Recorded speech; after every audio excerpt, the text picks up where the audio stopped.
여러분 안녕하세요. 이야기하는 남자 알겠습니다. 우리는 일상생활에서 다양한 아마존들과 접하게 됩니다.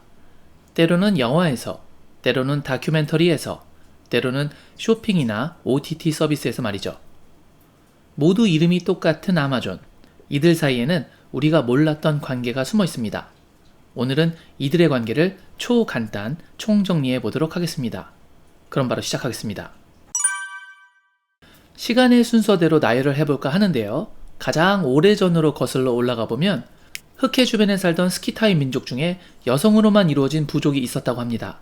이 여성들은 굉장히 용맹하고 특히 활을 잘 다뤘다고 합니다. 그런데 현재까지 내려오는 속설에 의하면 활을 당기고 쏠 때 여성의 가슴이 있는 것이 불편했던 그 부족은 전투를 위해 한쪽 가슴을 스스로 잘라냈다라고 하죠. 실제로 활시위를 당겼다가 놓았을 때 튕겨지는 활시위의 힘은 상당히 강해서 혹여 활을 잡고 있던 왼팔이 활시위에 맞으면 멍이 들 정도라고 하는데 만약 그 줄이 가슴을 때린다면 그 고통은 가히 상당하겠네요. 그래서 선수들도 가슴에 보호대를 차곤 한다죠. 그리하여 전설에 의하면 이 부족은 한쪽 가슴을 스스로 잘라냈다고 합니다. 그 민족을 보게 된 그리스인들이 그들을 아마존이라고 부르게 됐습니다. 고대 그리스에서 아는 무엇이 없다라는 뜻이고 마조스는 여성의 가슴을 말한다고 하네요. 그래서 가슴이 없는 부족, 아마존 또는 아마조네스가 명명되게 된 것입니다. 이 이야기가 흘러 나중에 고대 그리스 신화에도 아마존이라는 여전사 종족이 등장하게 됩니다. 호메로스가 기원전 9세기에서 8세기에 쓴 것으로 알려진 대서사시 일리아스에서도 아마존이 나오는데요. 그리스와 트로이 간의 전쟁에 참전한 이 부족은 트로이 쪽에 서서 전쟁을 치르다 아마존의 여왕 펜테실레이아가 그 유명한 그리스의 장군 아킬레우스에게 살해당했다고 소설에 나오죠.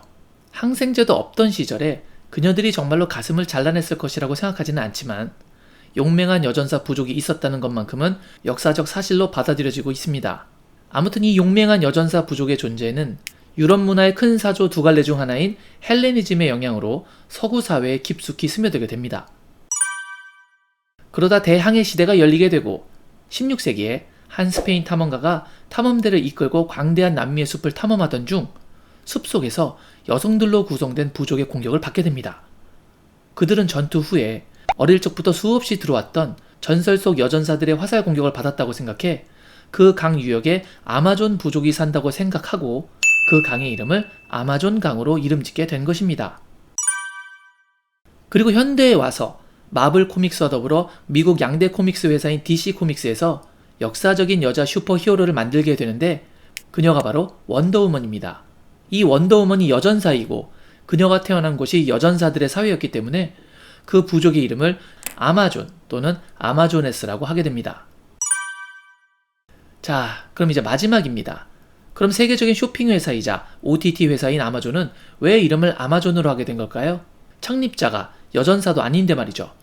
그 이야기는 이렇습니다.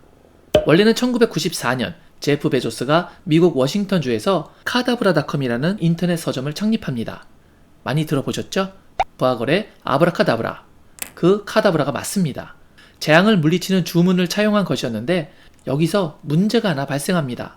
94년이면 지금처럼 인터넷이 아니라 전화 주문을 해야 하는 시기인데 전화 받는 직원이 Hello, this is Cadabra 라고 말하면 듣는 상대가 Hello, this is Cadabra 라고 계속 오해를 한다는 것이었습니다. Cadabra는 해부용 시체를 의미하거든요. 그러니까 전화 받는 직원이 여보세요, 해부용 시체입니다 라고 말하는 셈이죠. 완전 깨죠? 그래서 제프 베조스는 회사의 이름을 바꾸기로 결심합니다. 그는 고심 끝에 세계 제1의 유역 면적을 자랑하는 아마존 강처럼 풍부한 상품을 판매해 높은 점유율을 얻고 싶다는 자신의 바람을 담아 회사명을 아마존으로 개명하게 됩니다. 흑해 주변에 살던 부족의 이름이 유럽에 영향을 주고 그 이름이 다시 바다 건너 남미로 넘어갔으며 다시 그 이름이 북미로 넘어가서 현재는 전 세계에서 사용되고 있다는 사실. 어떠셨나요? 재밌게 들으셨나요? 오늘 내용이 재미있으셨다면 구독, 좋아요, 알림 설정 부탁드리겠습니다. 저는 다른 더 재미있는 말의 유래로 여러분께 인사드리겠습니다. 늘 건강하세요. 역시 I guess.